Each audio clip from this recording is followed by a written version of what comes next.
Welcome everyone. Today we have a very special farming guide for Diablo 4. As you guys can see behind me, we have a lot of the community information of where to farm for each of the ultra rare items in the game. Now, in case you guys did not know, about a day ago, the Diablo developers officially posted from Adam Jackson that those items can be droppable from level 85, and those items are level 820 item power. And as of this post, a lot of players have been reported getting those ultra rare items. So here, this is one of the first Endurance Visage dropped, and here one of the Chinese players actually got one of the rings that lowers the cost per use of resource. So those has been dropped. So I'll show you guys the translation over here. They're saying this is the world first drop as well. So those has been dropped because of the official post that was just happening yesterday. So a lot of friends in the Reddit community have been sharing a lot of nice guides, and what I want to do in this video is I want to give you guys a brief summary what is going to be the best way of farming those items and what are the rates that the players discovered for those items. And finally, we'll look into how to combine the right type of monsters, because as you guys know, there are certain monster families that increase the drop rate of a certain item. Here you can say different monsters will increase the drop rate of certain items. What we want to do is, we want to be target farming a certain item, and likely that is going to be the Harlequin's Quest or the Shackle. So this video will be combined into a few parts, and let's get into it. Now, if we come over here to the guide on Maxwell.gg, you can see Diablo 4 have official said there are monster family and also type of monsters that increase the drop rate of certain items. And follow from this, a lot of friends on Reddit have posted certain guides, and you can see there's a lot of summaries. I'll show you guys over here.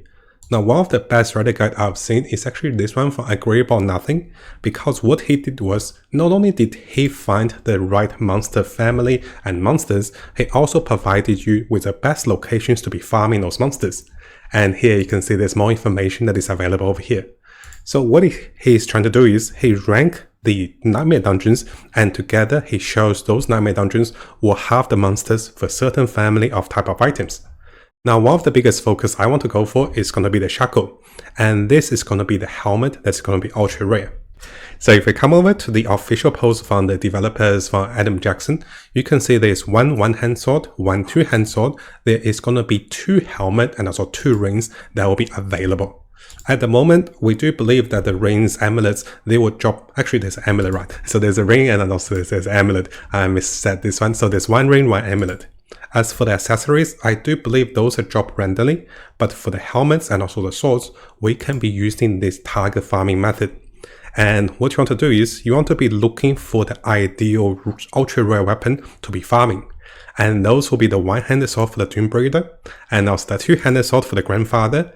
And finally, you want to go with the helmet, because there's 2 of those ultra rare helmets.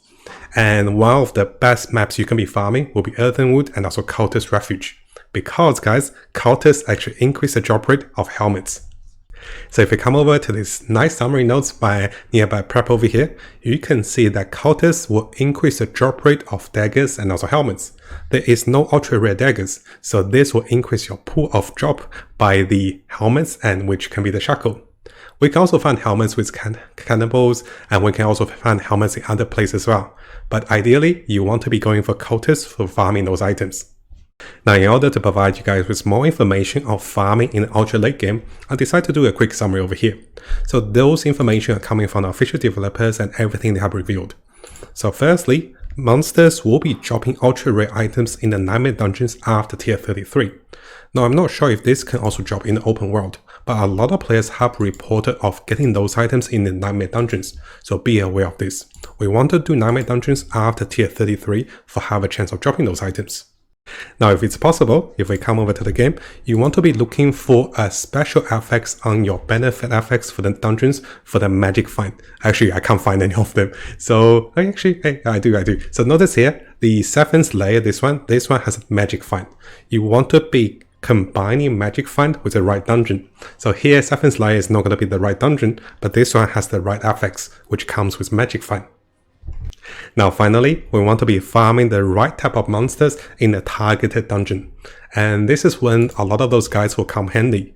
What I recommend is you should be saving maps for the Earthenwood, Cultist Refuge, even Concave and also Garham Slums. Those can be really good. Now, if you guys remember, some of our friends from the Discord for finding the cow level has also shared me some of the data mine drop rates of those ultra rare items. They have said to get the Shackle or Harlequin's quest will be 1 in 800,000. So you have to kill about 800,000 monsters to get this item. There is also no guarantee. So this means that if you kill 800,000 monsters, you might get it, you might not get it. And this is actually ultra rare. Now, what I was not sure was, he also said for Temerity, so I do believe this is the pens over here that I have actually gotten twice. So for this particular unique pens, the drop rate for this pens was actually 1 in 400,000. So if you guys do have one of those pens, you're actually pretty lucky. Now, by my estimation, if we can farm 10,000 monsters a day, it will take us about 3 months to get one of those ultra rare items. So be aware guys, the rate and also rarity is super low. Now finally, let's talk about how to farm. So what I recommend is come over to any of the Reddit guides I will be linking to you guys. You can go for something simple like over here. So you can just use the cheat sheet to see which of the monsters will drop the items you want and go for the dungeons. Or you can go for something more detailed over here with Excel and look for the items you're looking for. Be aware guys, we're only looking for the helmet, one-hand sword and also the two-hand sword. Now it is much harder to find amulets and also rings this way because all the monsters drop those randomly. And finally guys, as you craft and also save those correct Nightmare Dungeon maps, you should also be saving for the Magic Find maps. And this is the example I showed with you guys over here with the Magic Find maps. And once you have the right type of dungeon, the right Magic Find, then look into the reset trick. So I have posted a video previously about resetting Nightmare Dungeons to farm the same dungeons. Now, after posting that video, I have not checked if this still works now. If it still works, you can then be resetting for ultra farm. But even if you're not resetting, you could be saving those maps and finding a group of players who also have similar maps. So this means one of your maps with the right type and also Magic Find can technically become 3 or 4 maps. So you find a group of 4 players, then you do those maps together, each of them should have the right map. And this means you can increase your chance of getting those ultra rare items. Now hopefully this video helped you guys. Just before we finish guys, remember that some of the tier lists for a lot of those farming maps will be talking about experience and also getting more glyph experience. So those maps are ranked highly because of that. But if you're just here to farm monsters and farm lots of monsters, you want to be keeping all the maps that has increased drop rate. So any map that increases the helmet drop rate, like the Cannibals and also Cultists, so you should be keeping all 4 of those maps. So what I mean by that is, if you're going for the helmet, all 4 of those maps for the Nightmare Dungeons should be kept and also should be farmed for those items. So if you're going for the endgame farming. This is when you don't care about the experience, you're just here to farm monsters for your ultra rare items. Now, if you guys haven't subscribed, it is a really good time to do so, because I'll be covering tons of Diablo 4 related topics and also videos and also guides. We'll be looking to the top meta builds, non-meta builds, leveling up, and also Paragon tricks. We're also looking to the latest events and also official updates and also changes to different characters and also different builds in the game. So make sure you hit that subscribe button and also turn the notification on, because a lot of you who are watching the videos have not subscribed. You can see 80% of the viewers who are watching our videos have not subscribed, so make sure you subscribe to stay tuned for the latest update for Diablo 4.